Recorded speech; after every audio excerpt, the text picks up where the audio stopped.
Ayun, no? Okay guys, so wala tayong plano mag-vlog ngayon. Kaya lang tayo nag-video. May napanood kasi akong vlog na adeno daw yung ibon niya. And then,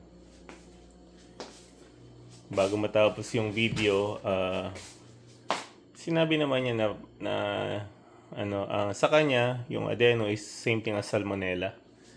Okay, so hindi ko siya wala akong pakialam sa ano niya, sa ginagawa niya. Ang concern ko lang is yung information is sinabi na adeno is virus, pero ang salmonella, ang cause niyan is bacteria.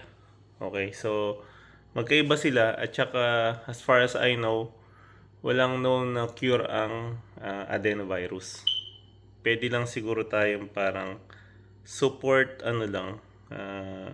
treatment, parang not really a treatment pero pang support lang, like kung suka ng suka, and then i-replenish mo yung liquid niya, parang ganon. Kumbaga supportive therapy. And then yung salmonella, kung minsan may makikita ko yung naglilimping, tapos yung parang bright green yung tae. Yun ang sign ng mga ng salmonella.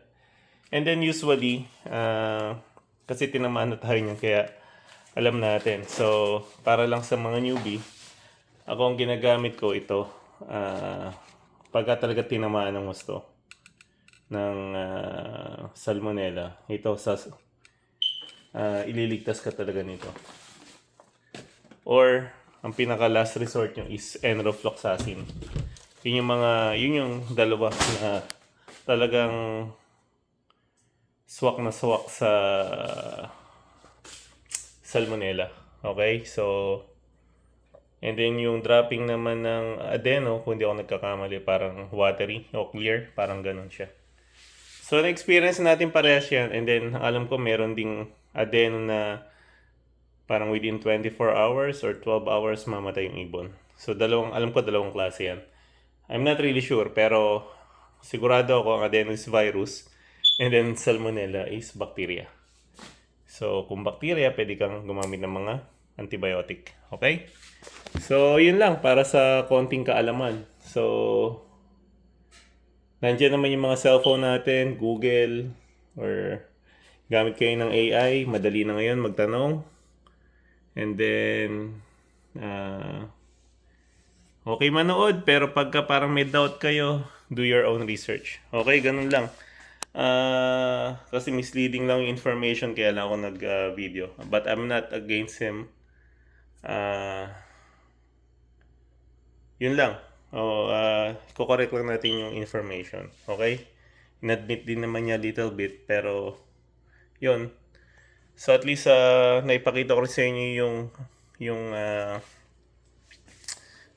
yung treatment na ginagamit natin. Plus, nag-i-inject din tayo ng vaccine for salmonella. Mas maganda kasi yung i-prevent natin yung problema kaysa antabayanan nyo.